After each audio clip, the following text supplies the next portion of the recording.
Good morning. Morning, everybody. Good morning. Good morning, YouTubers. Good morning, podcast listeners. Good morning on this fine Monday morning. Crikey. Who would have known that we'd all woke up this morning and it's like this? Well, Last night was insane. Well, we're going to talk about that. I think this is a storm of two halves or 3/3 or 4/4 because like half parts of the country, like Northern Ireland has had it really bad. I mean, there's 45,000 homes without power. I mean, imagine that. God. So it's quite serious. But then London sort of, I mean, there were a few things flying around. I didn't see anything flying around. It was a bit windy. No, my friend Hannah said that there were the stuff was flying around up and down her street. I mean, has it affected you guys? I was jumping out of my skin yesterday. Kept thinking the window was going to come in. Amanda Halliwell, where is the storm? Yeah, I mean, you'd be forgiven for thinking it's a storm in a teacup, quite literally. I mean, there are areas where people have really suffered, but my God, the news was piling it on with a trowel last night. Zoe, yeah, call it. Yeah, I mean, I think Northern Ireland definitely got hit the worst. Did it? Yeah. Is that a Christmas tree in the background? Now, you're not going to believe it. This is still evidence. We have done huge other things. Just not take the Christmas tree. Just not the thing that's most visual. So, Snow Village, it's all gone. Mark did it all around there yesterday, and I was like, he did it such a good job. I have to say, and then when he goes, no, I haven't done that. Yeah, no, obviously. Yeah, so that will be next. Talk about that. You talk about Kay as well. I'm going to fill you in on what happened with Kay in her ear because lots of people have been asking, and actually, it was quite a terrifying Friday in lots of ways. I have to say. Yeah, you were terrified. Yeah, and so was she. It was really it was really scary and horrible. Yeah. Then we're also going to be talking. This is a subject that is close to my heart. Because there's an article today in the Telegraph from a brave woman saying how difficult she finds it playing with her toddler. Yeah, I want to talk about that. I've got a strong feeling. I've done a poll actually on my Instagram because I think a lot of people feel that they have to say it's the best moments of their life. Another reason for us all to feel like we're failing as parents. And then Mark is gagging to talk about Robert DeSanctimonious. Well, no, I mean, there's just a bit of news in America around Ron DeSantis. Ron DeSanctimonious he's no longer sanctimonious. He's part of the team. He's probably the most I'll tell you who he'll be now. He'll be the most politics. He's the most sanctimonious man I've ever known. And then they all become buddies. Wow. He'll probably be their foreign secretary or something like that. God help us. God help us. But go over to Instagram and you can check out some really quite arresting photos of Ron DeSanctimonious at the very moment that you use. I'm going to be able to do it. Anyway, there's not much more to say about that other than that. Hating toddler play, as Nadia says. Storm Isha, HAVOC. But really the big story today and in all the papers is Sarah Ferguson's skin cancer diagnosis. So we're going to talk about that too. And I've also pulled up a piece here, which sort of in the Telegraph just says, what is melanoma? I mean, I think we talk about it. I think we all think we know what it is. My mum lost a really good friend to melanoma. Yeah, and I think it's easy to kind of just be sort of a bit not lighthearted, but it's seen as the common cold of cancers. People do tend to say, don't they, about skin, it's just a little thing, I had skin cancer. But there are different kinds of skin cancer, and it is a really serious cancer. You know, it's no joke. As I say, my mum lost a friend of hers to it, but and that's the kind she's got, isn't it? Yeah. Absolutely. And that fair skin of hers. It's that sort of ginger skin, hair white situation. Skin. Though everybody is vulnerable. So anyone here? Oh, here we go. So back to us. Does anyone here know anyone or has anyone experienced a melanoma or skin cancer? Steph Memhav. I don't know if I pronounced it correctly. Sorry, Memhav. Lovely surname, unusual. My mum died of melanoma in 2007, and it's such an awful disease. It really is because it goes deep in, doesn't it? And I mean, what I would say is, if you are scared about like this one, where is it? Can they see it? Yes, you can see that. And can you see there's the circle around it? Well, I lived with the terror of that. I did that classic thing was I was really scared, but I got too scared to go. That silly thing that so many of us do. And then eventually I went and my GP said, I think it's fine. It's this or that, but we'll put you on the the fast pathway. So then I was absolutely convinced I had it, wasn't I? Because to be seen within 2 weeks in this system, you're like, what? And so I went to the special, skin cancer unit. The guy in there literally went, he looked at it, he went, no, that's not skin cancer. You can tell straight away. So what I would say is, if you've got the fear, if there's something wrong, my God, the sooner the better with melanoma. Well, with anything, but if you haven't got it, the relief. Yeah. And you just worry and worry and worry. I mean, and they say if you've got more than a certain amount, isn't it, on your arms, then. Well, I have one arm. I always used to make a joke of it. I mean, one of my arms, my mum's incredibly moly.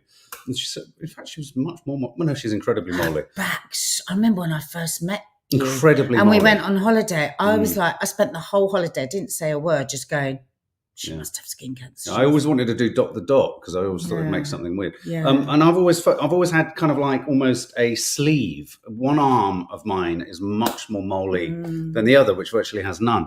But my thing about moles is always everyone sort of runs around with their kind of I don't know. We've all got half-baked ideas. Half-baked ideas and urban myths and all this kind of stuff. So for me, it's like anything that's like the bit about it that frightens me the most, I think, is when people often say, and is this the case for any of you? Because I can see a few of you have had this experience or know people who have, that you can sometimes have something that seems so benign, like an itch or a scratch or a red dry patch. Skin.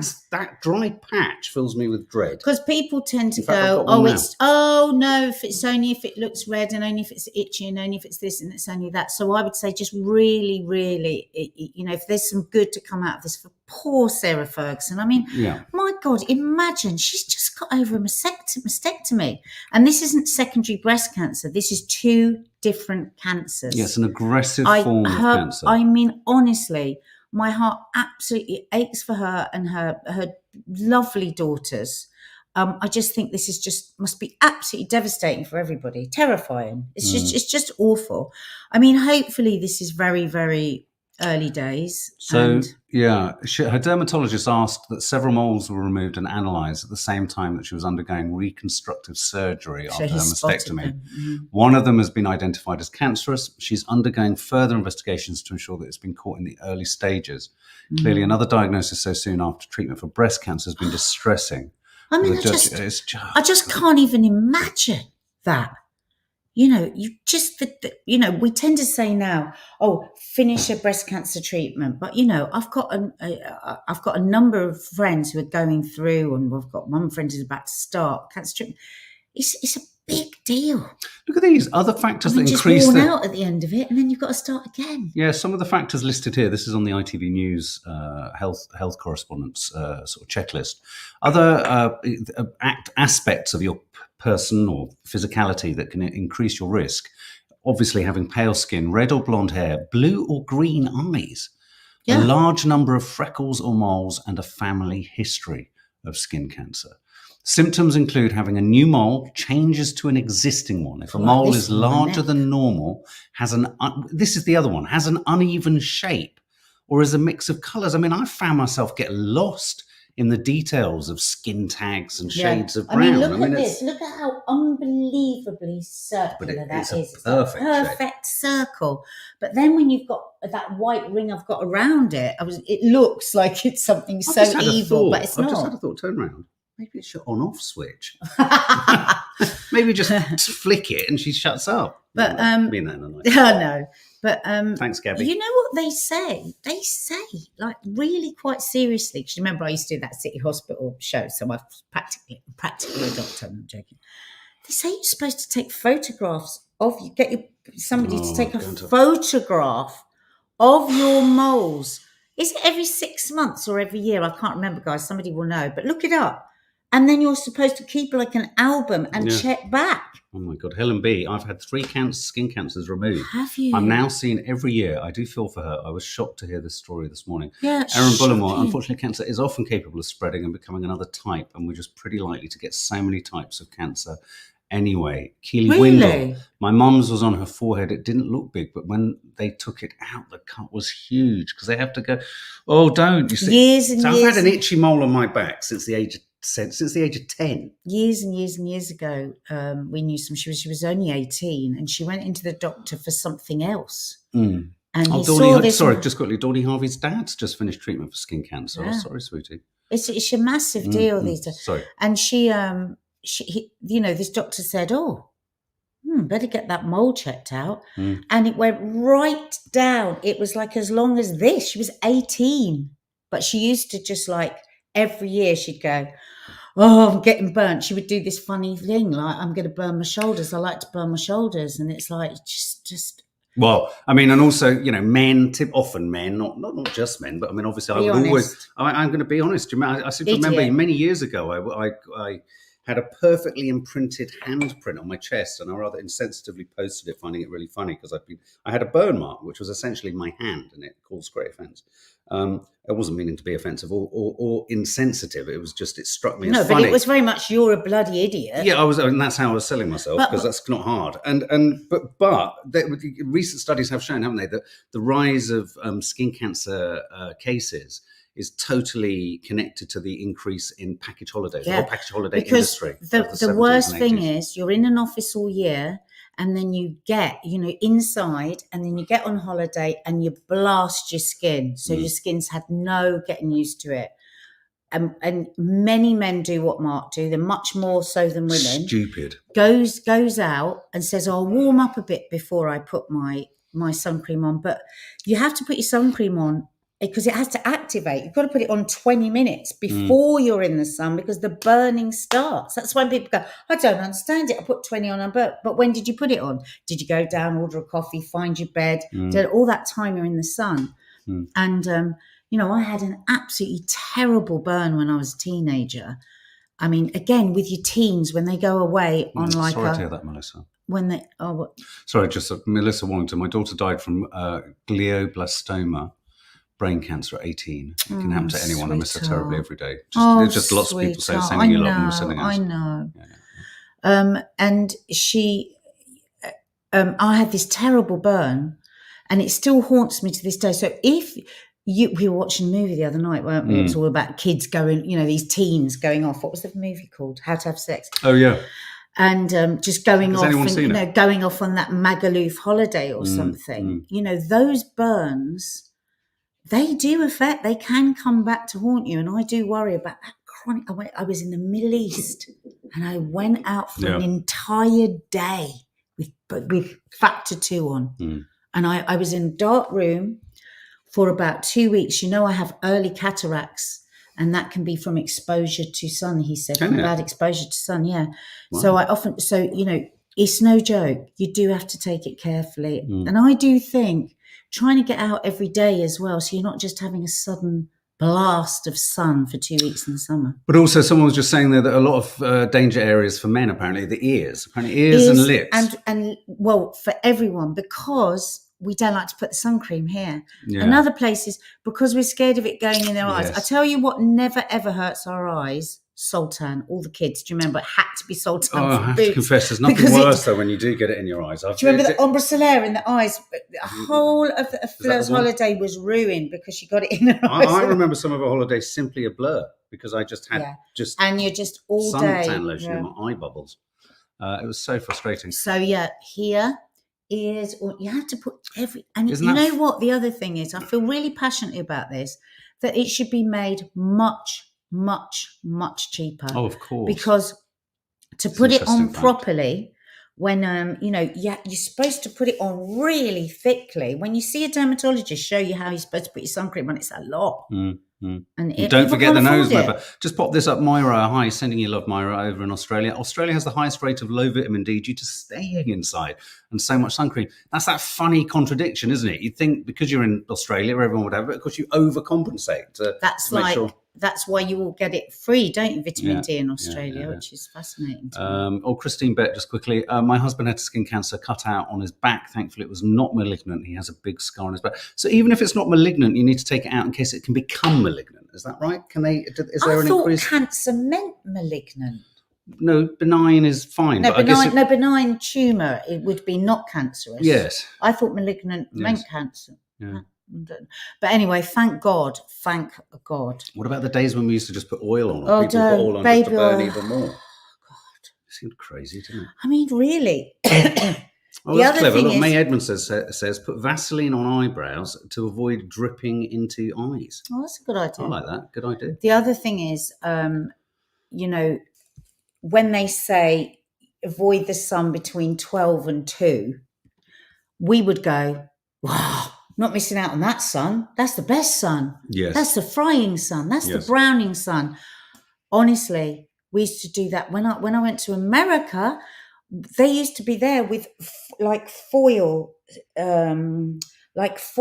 towels almost, so you could get more sun. It's just oh God. But now we have awareness, and you know, rather like King Charles, who's spoken about his prostate, and Sarah Ferguson, who's lovely. She comes quite a lot into ITV, and nobody ever has a bad word. For those of you who don't know who Sarah Ferguson is, she used to be married to Prince Andrew. She's obviously, you know, so it was close to. She was like his Princess Di in a sense. Quite a week, you know. You've got the Princess of Wales in hospital for the next 2 weeks. Hanny says that they're sceptical of the 3 royal health stories all released in a row. I mean, No, I'm not. I'm not sceptical. It's not something they can lie about. It's just too easily found out. I also don't know what they'd have to gain from it. No, I'm not sceptical. But I suppose think it's a coincidence. I think it speaks to the fact that the incoming new royal family since the Queen are all themselves quite old, because the Queen was so old when she died. So we are going to have, however we skin this, I mean, Prince Charles is kind of sovereign sort of, you know, he's not going to be king for as long as the Queen, obviously. So, you know, we've got a much older royal family. And, you know, in a sense, it's going to be the generation that has William. I was going to say William and Harry, but William that will have him, I think, for as long as Queen Elizabeth. He'll be a fixture in much the same way. So just quickly on Kay. Yes. Lots of people have seen in the news about Kay's hearing loss. Now, Mark was here on Friday. It was really scary, wasn't it, Mark? Genuinely. Basically, we were on the stage on Loose Women about to go on, and she's opposite me, and she's like that, just like going like panicked. So I thought, because she wears we all wear an earpiece, but she's the anchor. So I thought, oh God, she's lost her earpiece. She can't hear the direct, she can't hear the producer. So I was like, okay. So I was very like, bam, you know, if I've got to tell her something. So went through. Then we went into the commercial break, and she was like, and I was like, oh God, like, can't you sort out her ear? Thinking it was her earpiece. And then there was a lot going on with the audience. It was somebody's birthday. Anyway, so it wasn't until the end of the show, really, that I found out. She said, I've lost. No, it was just before the last part of the show. She goes, I can't hear anything. You know, just like nothing. And you were saying that because she'd seen the film with Riz Ahmed. No, she hadn't. That's me. I'd seen the film. Oh, you said that she had. No. Maybe she did. Yeah, you said she's seen the film Sound of Metal too. Oh, right, she has, yeah, but we didn't talk about that. No, but I'm just saying, we all knew that film very well, so we knew that this is something. I thought, you know, a lot of people go, well, you don't just suddenly lose your hearing, but it's a thing. You can. Yeah. So, but because Kay wears hearing aids in both ears. Oh, hi, Faith. I bet, yeah, no, Faith, yeah. And Faith, you know, so then it was like, so then we got to the end of the show, and I was like, okay. So what it must have been was she took a hearing aid out to put in her hearing piece, I presume, for the show. So then she could really realise she couldn't hear in that ear. Right. Oof, horrible moment. So then we went for a drink after the show, and she was like, oh, you know, and she was looking really scared. It was horrible. It was really, really horrible. And then she was like frightened. She goes, oh God, what if I've got a brain tumour? I've got this and I've got that. So, well, let's start with earwax. I said, because it might be, I said, Mark gets this. He wears his ear things at night, and then he wakes up with them when he can't hear. But it was just so sudden. So then she goes off to Glasgow, and then I'm, of course, Googling it, because I said to her, don't Google it. So I'm Googling it, and it says any kind of sudden hearing loss, you should go straight to A&E. Because there are things that are very dangerous that could happen with your ear. You know, let's hope it's just wax. But anyway, she didn't go on the Friday night, and I was beside myself. I don't want to frighten her and say she's got to go. She's got to go. But in the end, on Saturday, I was texting her. I said, I want a photo of you in A&E. Yeah. But then she did speak to Boots, our lovely guy that did my Oh, dad's ears. yeah. And he was lovely. He said, go straight to A&E. Oh He my said, God. you have to go straight to A&E. Because Jane Moore was taking the piss out of her this morning. She's going, A&E for a bit of earwax. But no, because you don't know. So if you get sudden hearing loss, you do need to go. Because if it was like a big inflammation or something like that, or there's something called an ear stroke you can have, believe it. The sooner you're there, the more likely is they're going to save your hearing. And we are getting to that age, like. And so what was the denouement?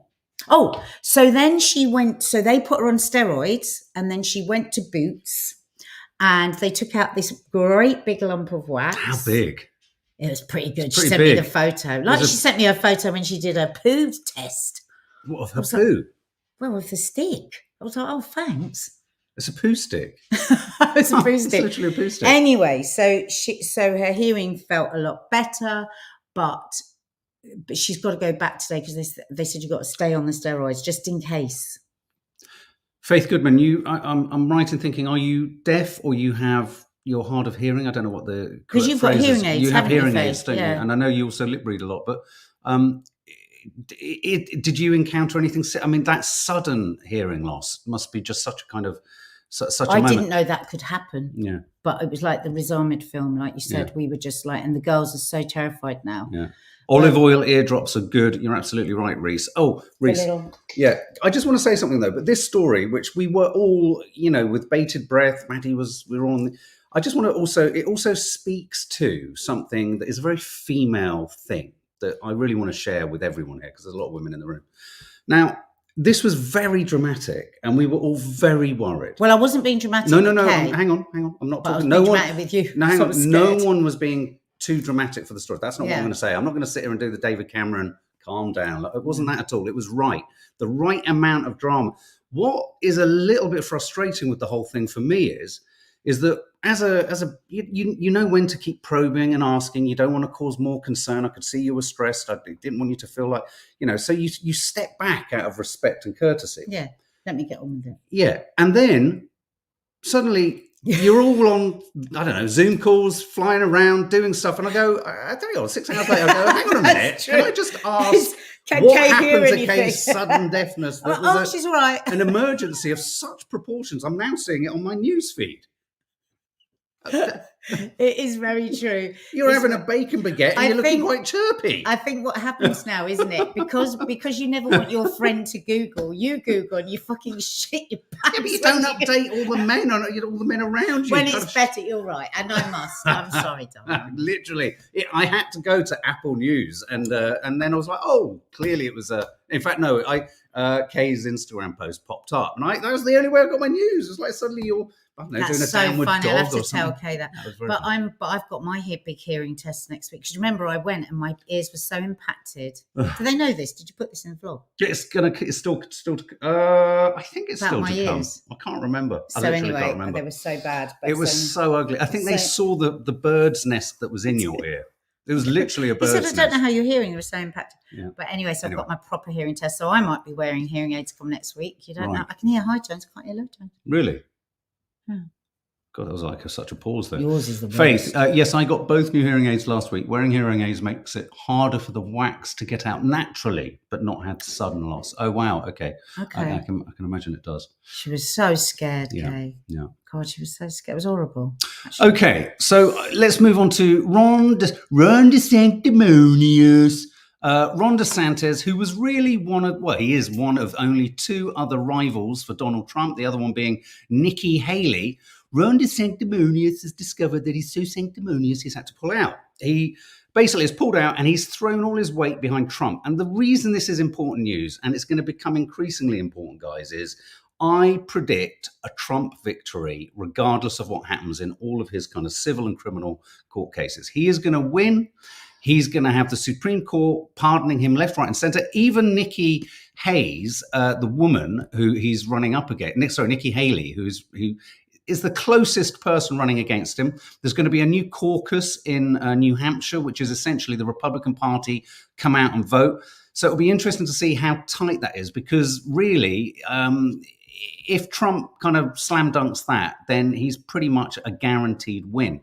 And this is where things like the Israel-Palestine Palestine crisis then feeds into something like this, because there's so much disaffection and unease and frustration amongst young Americans, because principally most young Americans, like most people in this country, wish for a ceasefire and feel that the way in which the Palestinian crisis has been dealt with is wrong.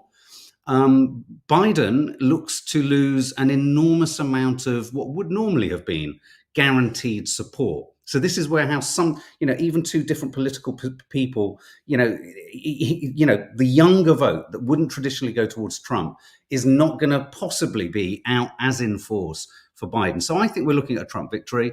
I think this is massive news, which we're not really talking about too much. Do you think so? Because it's so difficult, isn't it? It's kind of like where I am with the Labour Party because of Starmer's stance on Palestine. I just feel like I can't vote for him. I just can't vote for the Labour Party. I just think it's just so toxic for me. So I feel politically homeless. I really do. But if you were to say to me that Boris was going to come back, I would have to swallow my loathing for Keir Starmer and his position on Palestine to not let Boris back. So maybe we're just all taking that for granted because at the end of the day, however passionate many are in America about the situation with Palestine, they know that bringing him in is going to cause such a new whole. I mean, Biden is horrendous as well. And he's just horrendous. I just was expecting so much more. He seems so cold-hearted and just awful. But Trump coming back. Well, Trump could start wars all over the bloody place. So maybe people are going to swallow and just do it, hold their nose. Well, I think all the mood music from everywhere in the world is an absolute knowledge that he's going to win. This is why Sweden is saying all of Europe needs to prepare for war with Russia in the next 20 years. This is why a German naval commander is saying war with Russia will happen in 5 years. This is why Zelensky is screaming at everyone to give them another $250 billion. This is why Netanyahu is just quite proudly saying, I don't want a Palestinian state, because they know that Trump is coming. And I have to say, I had exactly the same feeling. Do you remember when I remember 8 years ago and I was kind of hooked into the election, way before it looked like he could win. I was like, this guy's going to do it, because I hate to say it, there is an energy about him, and there is a voice that he's voicing. Yeah, no, but it goes. It speaks back to the Democrats need to find someone desperately who has old, young, whatever. Bernie Sanders was the closest they had, but someone who can speak the speak of someone on the street. Because regardless of what you think of Trump, there is a feeling that he speaks. Because he's a con man. Yeah, no. But you have to understand. If you look at institutions and broadcasters, I mean, someone it keeps coming up a lot on the radio and on chat shows and everything. Is everyone's too afraid to say stuff? And what we're falling foul of here is the politically correct, for want of a better expression. And I agree with woke and I agree with diverse. I'm not. Don't get me wrong. I'm not anti all of that. But there is a danger that the liberal elite box themselves into a corner where they can't reach beyond it. People feel trapped and they're not Well, no, understood. but also it almost speaks to how, let's use another analogy. Commissioners are risk averse in television, so they rarely really go for risky stuff. And back in the old days, all the people who ran the channel say so many of the hits that came through were big risks, didn't succeed to begin with, but pushed through. Risk averse has gone. Risk averse has gone in all politics. Failed. Yeah, people are, so for example, the Labour Party doesn't promote its policies with huge character, verve, vim and vigour. It just becomes the Conservative Party. Apart from when they are bombing a population to pieces. And then he's very strong, isn't he, on his bloody opinions? Disgusting. I just think the biggest problem in America is that they genuinely got no one else that the Democrats can roll out. I don't understand how Biden has got it. I don't understand. So many brilliant minds in America. Surely someone has the ambition. Somebody other than Biden. Yeah. So anyway, Ron DeSanctimonious is out of the race. He's going to go. It's all so depressing. He's going to go. He's going to go and have. I can't bear it. He's going to go and have a fight. All right. Well, then don't bear it. I hate toddler play. Here we go. Don't judge me. This piece makes it all feel so hopeless. This piece is in The Independent. Now, this piece is an opinion piece by Rosamund Hall. So for anyone who's got kids, had kids, has relatives with kids. Do you enjoy playing with your toddlers? Simple question. I can't do the poll because we're on StreamYard. Do you enjoy... Or if they're grown up, did you? Did you enjoy playing with your toddlers? Because this is a piece, this is kind of confessional. No, I think we have to be clear here. Everybody's going to not like it sometimes. Yeah. But the world would have you believe before you have a child that it is just the most adorable thing, and that reading a story every night is just the most beautiful thing. It is sometimes, but mostly when you're worn out and when, you haven't had your gin and tonic and you have still got to clear up the kitchen and you've got to make time for your partner and all of that, 9 times out of 10, reading a story is exhausting and not this picture perfect, Instagram perfect moment. In fact, I used to try and read to them more in the afternoon because come the evening, I was like, like when you're older and you pick up a book, you fall asleep. You'd be falling asleep and the kids would be like... And you know what? I used to make myself play. I would make myself do it because I knew I had to do it. And I was a bad mum if I didn't do it. And it really makes me sad now that I didn't have my ADHD diagnosis. That's interesting. Because now, if I had my time again... Oh, sweetheart. Oh, babe. If I had my time again, I would have been able to be so much more present. My brain was always skipping along. And weirdly, playing with your little one, you actually need incredible concentration, which has always been difficult for me in everything. It's always been something, and way before my diagnosis, when Maddie started to become, a more vocal teen, and she said to me, Mum, it's just like you're just never like quite there when you're talking to me. And it was just, and again, I didn't know that I had ADHD at that point. I was just like flailing, and so then I sort of changed the way I would talk to her, and I would sit and I would and I really zero in and I would make myself do this thing with everybody. It's not that I'm not interested. It's not that. It's just that for moments my brain would go off somewhere else. So somebody would think you weren't interested in it. It wasn't that. It was just literally, it's like the steering wheel just goes off. And then I would be pulling myself back. And of course, with ADHD medication now, I can just I don't do that. And it does, I often do think I would have been so much. Oh, sweetheart. I just would have been so much better a mother because organisation, all of that stuff, always the fucking wrong PE kit, the wrong this, the wrong that, just like, where's the mascot, where's that?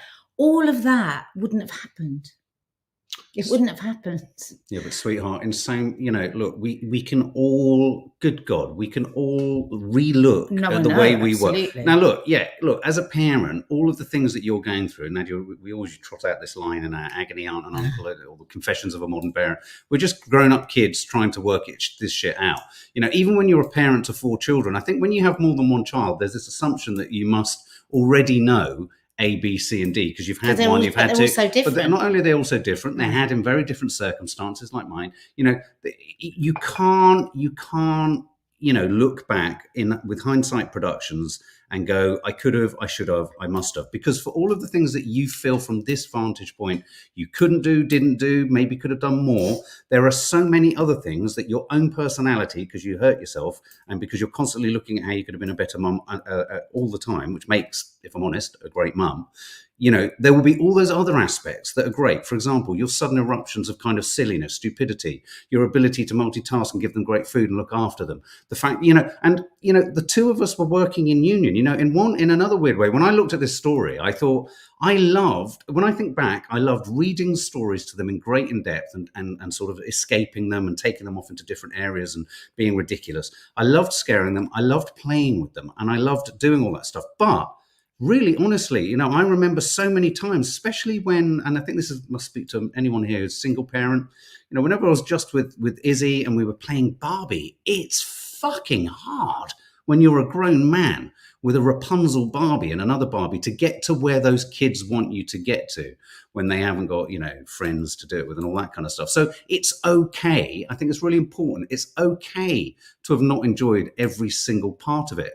I could look back and go, oh, they only got the best of me because my bipolar highs took me to places where, that was the excitement, that was the silliness, that was the unpredictability, but also the payoff was that they also had someone who was also struggling with mental health. And I mean, everything that you say is totally valid, and it's like, it just took me by surprise there that I got emotional about it. And that is what I would say to anyone else. Like if somebody said to me, oh my God, all these things Everyone's I could have. You love it. No, thank you. If somebody said to me, oh my God, all the things I could have been if I'd known that I just had this brain wired a different way, I would go, yeah, but think about the things that they got because your brain is wired. Precisely. It's just, but it is that thing. Course. And that is what I do most of the time. I do, but sometimes it hits us. And sometimes I suppose whenever anybody talks honestly, because most of the time we're seeing how we should have been and how to be the perfect parent, how to be the perfect woman, how to be the perfect. And I dismiss that 9 times out of 10, but every so often it gets you, and like you said, maybe that's what makes good parents, when you keep looking back so that you can move forward and be better and better parents. But you kind of named one of the things that was key in your parenting was that the girls did reflect back at you something that I could see, because our ADHD is manifested. We're not exactly the same in our ADHD or mental health. So one of my things is that I can go into the nth degree. Me and Maddie really connected in that a lot, when she was a kid. And I could go on and on and on and on. But actually, I would try and harness my kind of mania, if you like, to kind of assist me. Because actually, to what adult is it easy for you to be able to get down to their level and really engage in the detail of what it is they want? One's forever kind of trying to, firefight so many other aspects of life. But the thing that you just said then was, at the moment that Maddie, I think it was, said to you, Mum, I noticed that you drift off. You have knowledge of that. So many kids, grown kids, young kids, can say whatever they want to their parents, and their parents will meet them with nothing. Yeah. Well, and this is one of your duties, I think, as a parent, is to accept you're not going to get it right and not see a child telling you something as somehow, snowflakery or I need to be, it's just not true. No parent has got it right. Check out the film The Holdovers to see how affluent parents who theoretically are doing everything correctly and they create total, emotional wrecks. There's no right map for a parent. And I think struggling with playing their games, I struggled, but I would take myself into the play that I would do a lot and I think the only reason I managed to do it a lot with them was I had a lot of that as a kid where I was playing alone, so I kind of. And I think, I think the thing is, it's like, I suppose there really is nothing that a child wants more than the attention of their parent. So, you could see somebody that has the most beautiful home and their child has bought whatever they want. But most children would swap all of that for a parent that spends time with them, listens to them, plays with them. And so it really is, that really is the truth for a parent. And now not feeling so bad about myself, those things that I couldn't do or I didn't do, I know we made up for it in other ways, like our kids were bloody homeschooled, for God's sake. That ain't easy. No, well, I was going to say in many, many other ways, we've really, really gone beyond the not beyond the pale. Too many parenting books and videos out there, says Dina. Hi, Dina. I wish I'd read some of them. No. But you see, I think Dina's absolutely hit the nail on there. Too many fucking smart asses telling so many other people how to do it. It's, even in our homeschooling, we were never promoting it. We were sharing it. Even the book that we wrote, it was a shared experience in order to try and take the fear out of that decision or choice for those parents who felt they had no choice. That's a different kind of thing to write in a book and saying, do it like that. I've seen so many friends of mine. I remember a friend many years ago, they had a child and their partner was attaching the child to their head and doing something else. And then they had to kind of do it and they had to sleep. Then they had to sleep in the garden with it. If it crawled its way to the toilet, you get to sleep around the toilet. I mean, what the fuck is all that about? There are no musts, there are no shoulds. It drives me mad. All that. And I do think it creates, and also just finally, you're a fucking brilliant mum. You're a brilliant mum. You're the best mum I know. Stop it You now, really 'cause are. Go on. Anyway, what's All right. next? Well, I just wanted to share with you. Look, I know that a lot of people have been hit by Isha, but I just wanted to share something that was quite not amusing, but kind of struck me as kind of curious. Is that the papers have really struggled photographically to represent this storm, but here they are having a go at it. So here's some of the images from Isha. The trees uprooted. Looks like a massive broccoli, doesn't it? Belfast again, as you can see up there. That You flood, literally every single thing you ever see, you say what else it looks like. And do you know what they say? It's like if your child is doing that all the time, it shows they're really intelligent. But that really looks like broccoli, doesn't it? Like, I'm sure there's some point you're supposed to stop this. Yeah, but look, that's the same tree. Okay, so I'm just wanting to draw attention to. Okay, so this is the press wanting to make something of something. There's a car driving through a pod. Yeah. Oh my God! But he's diving into. You wouldn't dive into the sea if it was dangerous. Yeah. There's a car at the top. Hang on a minute. I am so shocked by that photo. Is he diving? Yes, he's diving into the stormy sea.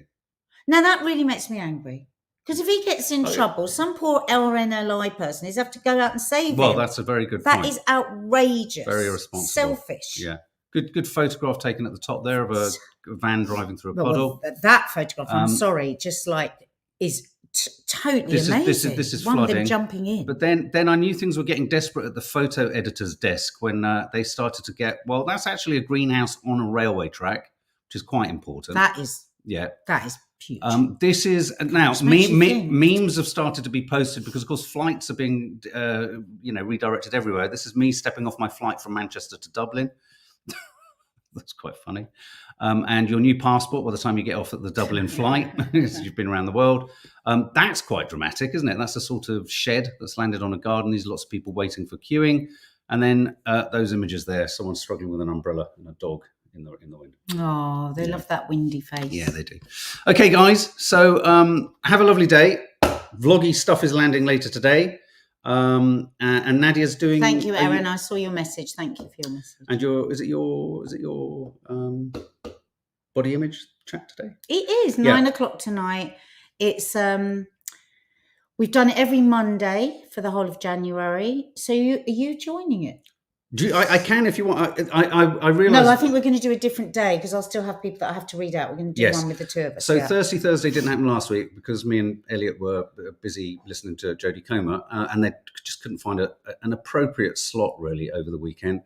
So that will be back this Thursday for anyone who's struggling. Join me. Oh, hang on a minute. Have I got to change the time? 8 o'clock, not 9 o'clock. 8 o'clock. 8 o'clock. 8 o'clock tonight. 8 o'clock. All right, we'll set the live up after this. Okay, guys, have a lovely day. We're now going